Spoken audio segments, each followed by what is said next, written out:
আসসালামু আলাইকুম। আমি বিজনেসের ক্ষেত্রে যেভাবে আচার তৈরি করে সেল করি সেই গোপন টিপসটাই আজকে আপনাদেরকে জানিয়ে দিচ্ছি। তো আমার এই ভিডিওর মাধ্যমে আপনারা দেখতে পাবেন কিভাবে আমি আচার তৈরি করি। আর এভাবে তৈরি করেই কিন্তু আমি সংসারের জন্য মাশাআল্লাহ ভালো একটা ইনকাম করতে পারি, যা দিয়ে আমার ফ্যামিলির অন্যান্য চাহিদাগুলো পূরণ করতে পারি। আজকে আমি আপনাদেরকে তৈরি করে দেখাবো জলপাইয়ের আচার। আপনারা কিন্তু এই জলপাইয়ের আচারটা নিয়ম অনুসারে যে কোনো আচারই তৈরি করতে পারেন, বিশেষ করে আমের আচার তো তৈরি করতে পারবেনই। তো আমি আজকে এখানে 4 কেজি জলপাইয়ের আচার তৈরি করে দেখাবো। তো আমি এখানে 1 কেজি জলপাই প্রথমে নিয়ে নিয়েছি আপনাদেরকে এটা দেখানোর সুবিধার জন্য। তো এই জলপাইটাকে আমি ধুয়ে পরিষ্কার করে নিয়েছি। এখন এটাকে আমি সেদ্ধ করে নেব। সো এর জন্য আমি এখন প্রথমে চুলায় একটি প্যানের মধ্যে জলপাইগুলো দিয়ে সেদ্ধ করে নেব। এর মধ্যে দিয়ে দিব আমি 2 কাপ পানি, বা বেশি পানি দিলেও সমস্যা নেই। আমি কিন্তু পানিটা নর্মাল পানি ব্যবহার করেছি, কারণ এটা সেদ্ধ করব, বেশি কম পানি হলে সমস্যা নেই। তো দেখুন আমি জলপাইগুলোকে এমনভাবে সেদ্ধ করব যাতে জলপাইগুলো ফেটে না যায় সেদ্ধ করার সময়। ফেটে গেলে কিন্তু বেশি নরম হয়ে যাবে, সেই আচারটা গলে যাবে, খেতে মজা লাগবে না। তো আমি দেখুন এমনভাবে সেদ্ধ করেছি যে এই খুন্তিটা এটার গায়ে দিলে ঢুকে যাচ্ছে এই জলপাইয়ের মধ্যে, কিন্তু একেবারে ভেঙে যাচ্ছে না। এই পর্যায়ে আমি জলপাইগুলোকে এখন ঠান্ডা করে নামিয়ে নিয়েছি। মানে এটাকে আমি সেদ্ধ করে পানিটা ঝরিয়ে ঠান্ডা করে নিয়েছি। দেখুন এখন আমি জলপাইগুলোকে আপনাদেরকে ভেঙে দেখাচ্ছি। এমনভাবে এটাকে মানে ভাঙলে দেখা যাবে যে নরম হয়নি, কিন্তু দেখুন এটা কিন্তু আমার ভাঙতে একটু কষ্ট হচ্ছে, কারণ ভিতরে কিন্তু শক্ত আছে, নরম হয়নি জলপাইটা। এই অবস্থায় কিন্তু এই জলপাইটা দিয়ে আচার তৈরি করতে খুবই সুন্দর হয়। দেখুন আমি এখন এই জলপাইগুলো কিন্তু সব ভেঙে নিয়েছি। এখন এগুলোকে আমি একটু শুকিয়ে নিব। ফ্যানের নিচে দিয়ে শুকাতে পারেন বা চুলার নিচেও শুকাতে পারেন। তো আমি এটাকে চুলার নিচে দিয়ে শুকিয়ে নিয়েছি একদিন। এরকম শুকানোর পরে এরকম হয়েছে। আপনারা চাইলে এটা যদি নাও শুকান, এমনি সরাসরি বানালেও আপনারা বানাতে পারেন। তো আমি আজকে এটাকে 2টা মিক্সারেই বানিয়ে নিব, মানে শুকনা আর কাঁচা অবস্থায়। তো এটাকে আমি এখন চুলায় দিয়ে একটু জাল দিয়ে নেব চিনি দিয়ে। তো আমি এর মধ্যে দিয়ে দিলাম 1 কাপ পানি দিয়েছি, এর বেশি পানি দিব না। জলপাইগুলোর মধ্যে চিনি দিয়ে দিলাম আমি প্রায় 1 কেজি 1 পা চিনি দিয়ে আমি এখন এটাকে নেড়ে দেবো। এই পানি এবং জলপাই দিয়ে এটাকে আমি নেড়ে চেড়ে একটু বলক এনে নেব। এটা কিন্তু এই পর্যায়ে কিন্তু আচারটা তৈরি হচ্ছে না, আমি একটু প্রসেসিংটা করে নিচ্ছি। তো আমি এটাকে বলক দিয়ে রেখে দিব 1 রাতের জন্য। কারণ এটা যদি 1 রাত আপনারা রেখে দেন, তাহলে কিন্তু এই জলপাইটা এই যে চিনির রসটা এটা শোষণ করে নেবে।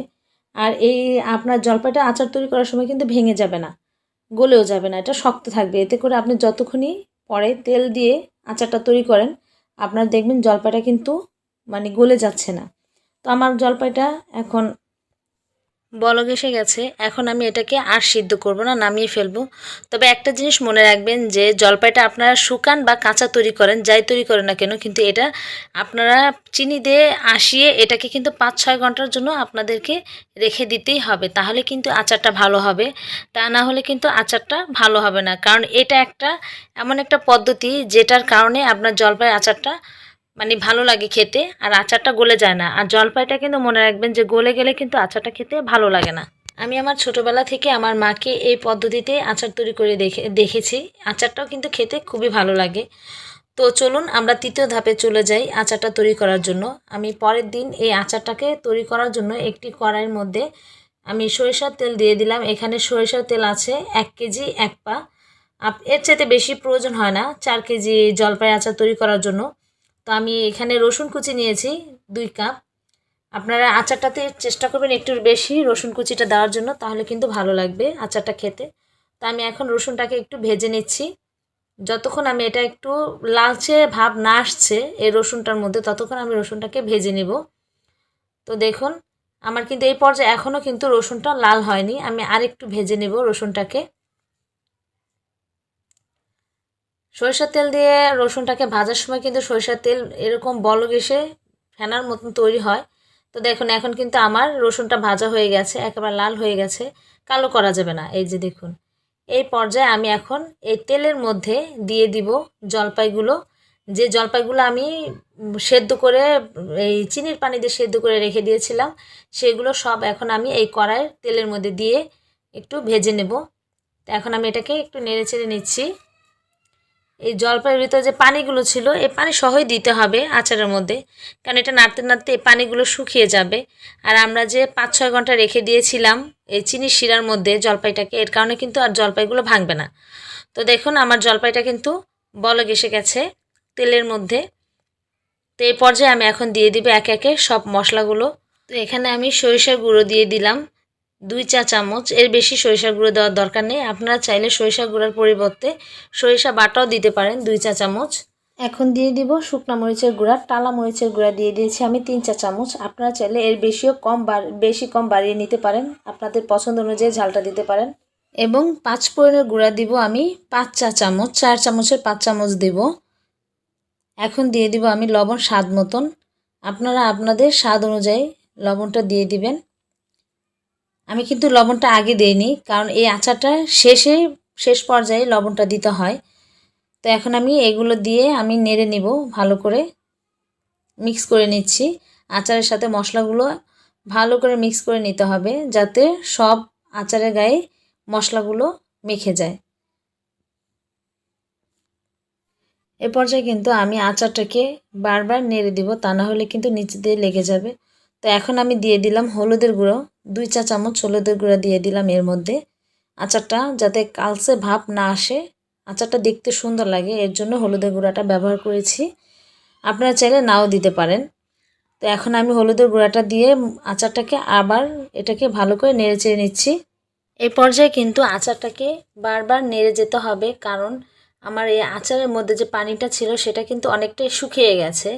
যদি আপনি নাড়া অবস্থায় না থাকেন তাহলে কিন্তু আচারটা নিচ দিয়ে লেগে যাবে এবং পোড়া গন্ধ লাগবে, আচারটা খেতে ভালো লাগবে না। তাই আমি আচারটাকে বারবার নেড়ে দিচ্ছি। তো দেখুন আমার আচারটা কিন্তু এখন হয়ে গেছে, আর দেখুন আচারটা দেখতে কতটা সুন্দর লাগছে। তো আমার আচারের দেখেন ভাজতে ভাজতে কিন্তু আচারের উপরে তেল ভেসে উঠেছে, এখন কিন্তু একটু পানি নেই। তো এই পর্যায়ে যখন দেখবেন যে আচারের গায়ে পানি নেই, তেল ভেসে উঠেছে, তখনই বুঝবেন যে আচারটা হয়ে গেছে। আর কড়াইয়ের মধ্যে লেগে গেলেই বুঝবেন যে আচারটা হয়ে গেছে। আর এই সময় কিন্তু আচারের কালারটাও চেঞ্জ হয়ে যাবে, একটু কালো রং ধারণ করবে ভাজা ভালো হলে, পানি না থাকলে। আর পানি থাকলে কিন্তু আচারটা দেখতে ফ্যাকাশে মনে হবে, দেখতে ভালো লাগবে না, খেতেও স্বাদ লাগবে না। তো দেখুন এখন কিন্তু আমার আচারটা হয়ে গেছে, আমি আপনাদেরকে এটা পরিবেশন করে দেখাচ্ছি। দেখুন আচারটা দেখে কতটাই লোভনীয় মনে হচ্ছে। আসলে এটা দেখতে যতটুকু সুন্দর লাগছে তার চাইতে খেতে কিন্তু আসলে অনেক মজা। আশা করি আপনারা বাসায় বসে এই আচারটা ট্রাই করে খেয়ে আমাকে কমেন্ট বক্সে জানাবেন যে আপনাদের কাছে কেমন লাগলো আচারটা। আমার কাছে তো ভীষণ ভালো লাগে, বিশেষ করে খিচুড়ি, বিরিয়ানি এবং ডাল ভাতের সাথে খেতে আমার কাছে খুবই ভালো লাগে এই আচারটা, এর কোনো তুলনাই হয় না। তো আপনাদের কার কার এই আচার এই বিরিয়ানি, ডাল ভাত এবং খিচুড়ির সাথে খেতে ভালো লাগে কমেন্ট বক্সে অবশ্যই জানাবেন। অনেকেরই একটি অভিযোগ আছে যে তাদের এই ঝালটক মিষ্টি আচারটা বেশি দিন থাকে না। তার কয়েকটি কারণ আমি বলে দিচ্ছি, কারণ এই কারণগুলো আমি এইভাবেই মেনটেন করে থাকি যে আপনারা যখন আচারটাকে তৈরি করবেন তখন বয়মটাকে অবশ্যই গরম পানি দিয়ে, হালকা কুসুম গরম পানি দিয়ে ধুয়ে ভালো করে পরিষ্কার করে শুকিয়ে নেবেন, যাতে এর মধ্যে কোনো প্রকারের পানি না থাকে। এবং যখন আপনারা আচারটাকে উঠাবেন বয়ম থেকে, তখন চামচটা যে চামচ দিয়ে উঠাবেন এই চামচটাকে অবশ্যই সুন্দর করে পরিষ্কার করে শুকনো চামচ দিয়ে উঠাবেন। এতে চামচ দিয়ে কখনো উঠাতে যাবেন না, এতে করে আচারের মধ্যে ব্যাকটেরিয়া প্রবেশ করে, আচার নষ্ট হয়ে যায়। এবং আচারটা যখন আপনারা বয়মে ভরবেন তখন দেখবেন যে এটাতে তেলের পরিমাণ যদি কম থাকে তাহলে আচারটার বয়মের মুখে বা উপর দিয়ে আপনারা এভাবে করে তেল ঢেলে দিবেন। তেল ঢেলে বয়মটা মানে আচারগুলো যাতে না দেখা যায় তেল দিয়ে ঢেকে দিবেন, যতটুকু উঁচু করে পাওয়া যায়। দেখুন আমি কতটুকু উঁচু করে তেল দিয়ে দিয়েছি, এতে করে কিন্তু আপনার আচারটা কখনোই নষ্ট হবে না বা ব্যাকটেরিয়া ধরবে না। আবার মাঝে মধ্যে আপনারা এটাকে যদি রোদে দিতে পারেন তাহলে তা আরও ভালো, তাহলেও আপনাদের আচারটা কখনো নষ্ট হবে না। তারপরেও যদি আপনাদের আচারটা কখনো দেখেন যে একটু নষ্ট হয়ে এসেছে, তখন আপনারা সাথে সাথে আচারটিকে একটু গরম করে নেবেন, গরম করে জাল দিয়ে আবার বয়মে ভরলে কিন্তু আচারটা সে ঠিক হয়ে যাবে। আবার অনেক সময় দেখা যায় যে আমরা যে বয়মে আচারটা ভরছি, ভরার সময় দেখা যায় উপরে তেল দিতে গেলে তেলের শর্ট পড়ে যায়, বা অনেক সময় আচার তুলে খেতে খেতে তেল কমে যায়।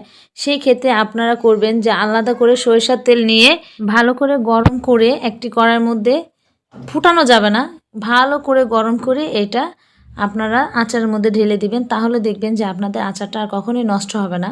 আর অবশ্যই আমার এই রেসিপিটি যদি আপনাদের কাছে ভালো লাগে তাহলে আমার চ্যানেলটিকে আপনারা সাবস্ক্রাইব করবেন, লাইক করবেন, শেয়ার করবেন এবং আমার জন্য দোয়া করবেন।